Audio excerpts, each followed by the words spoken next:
ও নাকি ওই বাড়িতে আর কোনোদিন ফিরে যাবে না। আঙ্কেল, কি সমস্যা, কি হয়েছে সে বিষয়ে আপনি কিছু জানেন? কি সমস্যা হয়েছে সেটা তো জিজ্ঞেস করলাম, কিন্তু কিচ্ছু বললো না। শুধু ওর মার কাছে শুনলাম পরীর শ্বশুর বাড়িতে নাকি ওর সাথে ঝগড়া হয়েছে। পাড়া প্রতিবেশী হলেও তুমি তো ওর নিজের ভাইয়ের মতো, ছোটবেলা থেকে ওকে কোলে পিঠে করে মানুষ করেছো। দেখো তো বাবা, জিজ্ঞেস করে যদি তোমাকে কোনো কিছু বলে, না শুনলে তো বুঝতেও পারবো না, সমস্যার সমাধানও করতে পারবো না। আঙ্কেল, আমি আপনাকে যতই বোঝাই, বাবার মন, আপনি তো চিন্তা করবেনই। আমি ওর সাথে কথা বলছি, যে কোনো একটা সমাধান করবেন ইনশাল্লাহ।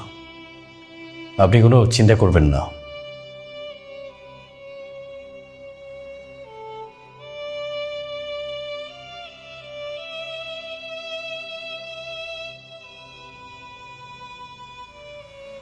তোমাকে না আমি কতবার বলেছি তুমি আর আমাকে কল করবে না? তোমার মা আর বোন সারাটা দিন আমার পেছনে লেগেই থাকে। বিয়ের আগে কি কথা হয়েছিল আমাদের মধ্যে? তোমার সাথে আমার আর কোনো কথা নেই, ফোন রাখো, আমাকে আর কল দিবে না। কি রে, কেমন আছিস? আরে ভাইয়া, তুমি কেমন আছো? তুমি কতদিন পরে তোমাকে দেখলাম, হঠাৎ কি মনে করে বলো তো?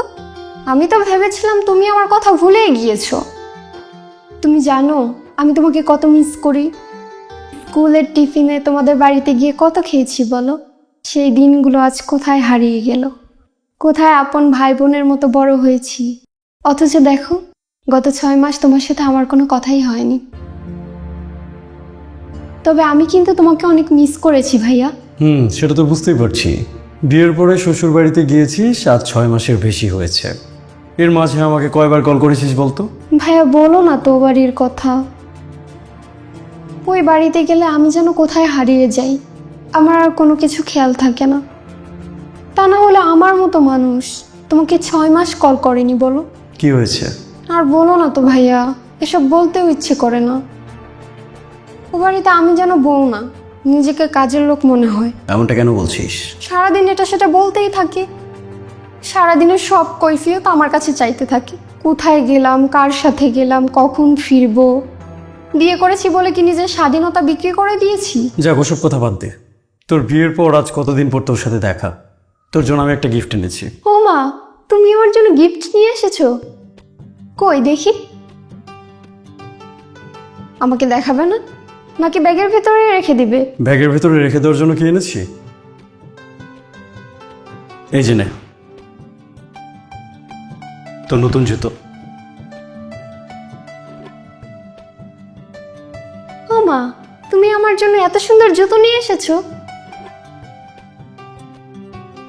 জুতো সুন্দর হয়েছে নাকি হয়নি সেটা কি শুধু হাতে ধরে বোঝা যাবে?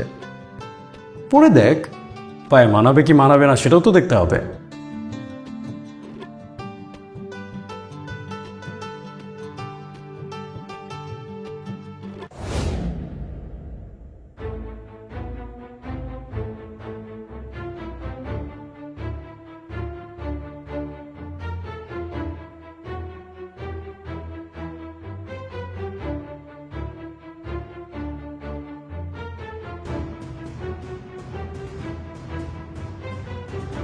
ভাইয়া, একটু টাইট লাগছে আর কি। বলিস কি, টাইট লাগছে?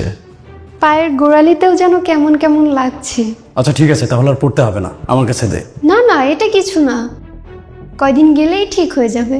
নতুন নতুন জুতো কিনলে একটু সমস্যা হতেই পারে। আর কি সব বলছিস, নতুন জুতো কিনেছি, অ্যাডজাস্ট হচ্ছে না, আমার কাছে দে, আমি চেঞ্জ করি। ও মা, চেঞ্জ করতে হবে কেন? অনেক সুন্দর হয়েছে। আর এত সুন্দর জুতোর জন্য একটু স্যাক্রিফাইস তো করাই যায়। তাছাড়া নতুন সব কিছুই তো প্রথম প্রথম ইউজ করতে আনকমফোর্টেবল লাগে, ধীরে ধীরে ইউজ করতে করতে পরে ঠিক হয়ে যায়। সেটা সুন্দরভাবে নিজের সাথে মানিয়ে যায়। বলছিস? হ্যাঁ বলছি। তাহলে সংসারটা কেন নয়? মানে মানে সংসারের বেলায় এমনটা কেন নয়? বুঝলাম না। দেখ, নতুন সব কিছু ইউজ করতে যদি আমাদের আনকমফোর্টেবল লাগে, আর পরে যদি সেটা আমাদের সাথে মানিয়ে যায়, তাহলে সংসারটা কেন নয়? সামান্য একজোড়া জুতোর জন্য তুই স্যাক্রিফাইস করবি, সেটাকে তোর সাথে মানিয়ে যাওয়ার জন্য তুই অপেক্ষা করবি, কিন্তু সেই স্যাক্রিফাইসটা সংসারের বেলায় কেন নয়? সংসারটাকে কি অনেক ছোট করে দেখছিস তুই? সংসার একটা বিশাল সাধনার জায়গা, আর সেই সাধনায় শুধু তারাই জয়লাভ করতে পারে যারা ধৈর্যশীল হয়। কেন তুই দেখিসনি কত মানুষ সংসার জীবনটা অভাবের সাথে শুরু করলেও পরবর্তীতে তাদের ধৈর্যর কারণে তারা অনেক বড় জায়গায় গিয়ে দাঁড়ায়। আর এই ব্যাপারটা না শুধু তাদের সাথেই ঘটে যারা ধৈর্যশীল, যারা সংসারটাকে ভালোবাসে, সংসারটাকে মূল্যায়ন করে, মর্যাদা দেয়, আর নিজের সংসারটার জন্য নিজের অনেক শখ আহ্লাদ অনেক কিছুকে জলে ফেলে দেয়। আজকে এক জোড়া জুতো, এক সেট কাপড়ের জন্য স্যাক্রিফাইস করলে পরবর্তীতে সেটা যদি তোর সাথে কমফোর্টেবল হয়ে যায়, তোর সাথে সুন্দরভাবে মানিয়ে যায়, তাহলে সংসারের জন্য স্যাক্রিফাইস করলে পরবর্তীতে সেটা কি তোর সাথে মানিয়ে যেত না? তুই তো পায়েলকে চিনিস, ওর ব্যাপারে সবই জানিস। পায়েলের সংসারটা যখন নষ্ট হচ্ছিল না, তখন আমি আর বাবা ওকে এভাবে প্রশ্রয় না দিলেও পারতাম। তখন যদি আমরা ওকে এভাবে প্রশ্রয়টা না দিতাম, তাহলে হয়তো আজও ওর সংসারটাকে ফেলে এভাবে চলে আসতো না। পায়েল আজ বোঝে যে ও কত বড় ভুল করেছে, কিন্তু ফিরে যাওয়ার পথ নেই। আজও বোঝে শ্বশুর শাশুড়ির যে ভুলগুলোকে ও এত বড় করে দেখত, সেগুলো আসলে অতটাও বড় ছিল না। আমাদের নিজেদের বাবা মায়ের সাথেও তো আমাদের কথা কাটাকাটি হয়, মতের অমিল হয়, আর সেটা যদি হতে পারে তাহলে শ্বশুর শাশুড়ির সাথে কেন নয়? শুধু দিন শেষে তাদেরকে নিজের বাবা নিজের মা মনে করলেই কিন্তু সবকিছু সমাধান হয়ে যায়। কিন্তু আফসোস, আমরা সেটা করতে পারি না। আমরা সবাই এই সামান্য সমস্যাটাকে অনেক বড় করে দেখি, আর বড় করে দেখতে দেখতে আমরা সত্যিই সমস্যাটাকে অনেক বড় বানিয়ে ফেলেছি।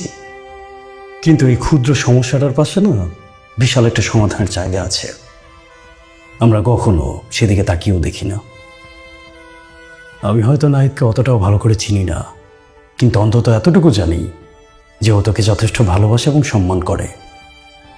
আমি যদি জানতাম তোর শ্বশুরবাড়ির লোকেরা তোর সাথে খারাপ ব্যবহার করে, তোকে মানসিক বা শারীরিকভাবে নির্যাতন করে, বা এর চেয়েও খারাপ কিছু তোর সাথে হচ্ছে, তাহলে বিশ্বাস কর অন্তত আমি কোনোদিন তোকে সেখানে ফিরে যেতে বলতাম না। আচ্ছা তুই আমাকে বল, ওরা কি তোর সাথে এমন কিছু করে?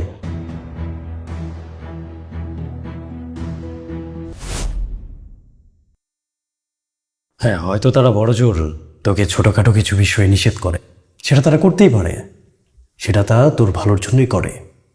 সেটা তো আঙ্কেলও তোর সাথে করতে পারে। আসল বাস্তবতা কি জানিস? তুই যদি সব কিছু বাদ দিয়ে নাহিদের বাবা মাকে নিজের বাবা মা মনে করতে পারিস, তাহলে সব সমস্যার সমাধান সেখানেই হয়ে যাবে। আর আমার মনে হয় না তখন এই ছোটোখাটো বিষয় নিয়ে তো খারাপ লাগবে। আজ নিজের ছোট বোনটার কত বড় ক্ষতি হয়ে গেল সেটা তো নিজের চোখে দেখতে পাচ্ছি। ছোটবেলা থেকে তোকে সবসময় নিজের বোনই ভেবেছি, বোনের চেয়ে কখনো কম ভাবিনি। আমার এক বোনের ক্ষতি আমার চোখের সামনে হয়েছে, আমি চাইব না আমার আরেক বোনের ক্ষতি আমার চোখের সামনে হোক। এইটুকু সামান্য একটা ভুলের জন্য তোর জীবনটা শেষ হয়ে যাবে, সেটা আমি দেখতে পারবো না। ভাইয়া, আমি কখনোই তোমার মতো করে ভাবিনি। আমি একটা গাধা, আমি একটা বোকা।